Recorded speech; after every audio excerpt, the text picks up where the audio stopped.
जीवन साथी सबसे अजीज होता है।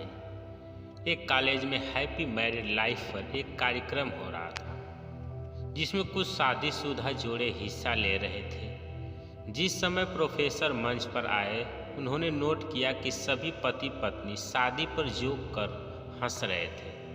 ये देखकर प्रोफेसर ने कहा कि चलो पहले एक गेम खेलते हैं, उसके बाद अपने विषय पर बात करेंगे। सभी खुश हो गए और कहा, कौन सा गेम? प्रोफेसर ने एक मैरिड लड़की को खड़ा किया और कहा कि तुम ब्लैक बोर्ड पे ऐसे 25-30 लोगों के नाम लिखो जो तुम्हें सबसे अधिक प्यारे हो। लड़की ने पहले तो अपने परिवार के लोगों के नाम लिखे, फिर अपने सगे संबंधी, दोस्तों, पड़ोसी और सहकर्मियों के नाम लिख दिए। अब प्रोफेसर ने उसमें से कोई भी कम पसंद वाले 5 नाम मिटाने को कहा। लड़की ने अपने सहकर्मियों के नाम मिटा दिए। प्रोफेसर ने और 5 नाम मिटाने को कहा। लड़की ने थोड़ा सोचकर अपने पड़ोसियों के नाम मिटा दिए। अब प्रोफेसर ने और 10 नाम मिटाने को कहा। लड़की ने अपने सगे संबंधी और दोस्तों के नाम मिटा दिए। अब बोर्ड पर सिर्फ 4 नाम बचे थे, जो उसके मम्मी पापा, पति और बच्चे का नाम था। अब प्रोफेसर ने कहा, इसमें से और 2 नाम मिटा दो। लड़की असमंजस में पड़ गई। बहुत सोचने के बाद, बहुत दुखी होते हुए उसने अपने मम्मी पापा का नाम मिटा दिया। सभी लोग स्तब्ध और शांत थे, क्योंकि वो जानते थे कि ये गेम सिर्फ वो लड़की ही नहीं खेल रही थी, उनके दिमाग में भी यही सब चल रहा था। अब सिर्फ 2 ही नाम बचे थे, पति और बेटे का। प्रोफेसर ने कहा, और एक नाम मिटा दो। लड़की अब सहमी सी रह गई। बहुत सोचने के बाद रोते हुए अपने बेटे का नाम काट दिया।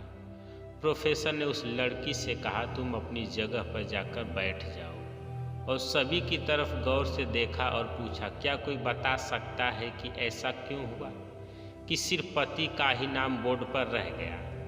कोई जवाब नहीं दे पाया। सभी मुंह लटका कर बैठे थे। प्रोफेसर ने फिर उस लड़की को खड़ा किया और कहा, ऐसा क्यों? जिसने तुम्हें जन्म दिया और पाल पोस कर इतना बड़ा किया, उनका नाम तुमने मिटा दिया, और तुमने अपनी कोख से जिस बच्चे को जन्म दिया उसका भी नाम तुमने मिटा दिया। लड़की ने जवाब दिया कि अब मम्मी पापा बूढ़े हो चुके हैं, कुछ साल के बाद वो मुझे और इस दुनिया को छोड़कर चले जाएंगे। मेरा बेटा जब बड़ा हो जाएगा तो ज़रूरी नहीं कि वो शादी के बाद मेरे साथ ही रहे, लेकिन मेरे पति जब तक मेरी जान में जान है, तब तक मेरा आधा शरीर बन के मेरा साथ निभाएंगे। इसलिए मेरे लिए सबसे अजीज मेरे पति हैं। प्रोफेसर और बाकी स्टूडेंट्स ने तालियों की गूंज से लड़की को सलामी दी। प्रोफेसर ने कहा, तुमने बिल्कुल सही कहा कि तुम और सभी के बिना रह सकती हो, पर अपने आधे अंग अर्थात अपने पति के बिना नहीं रह सकती।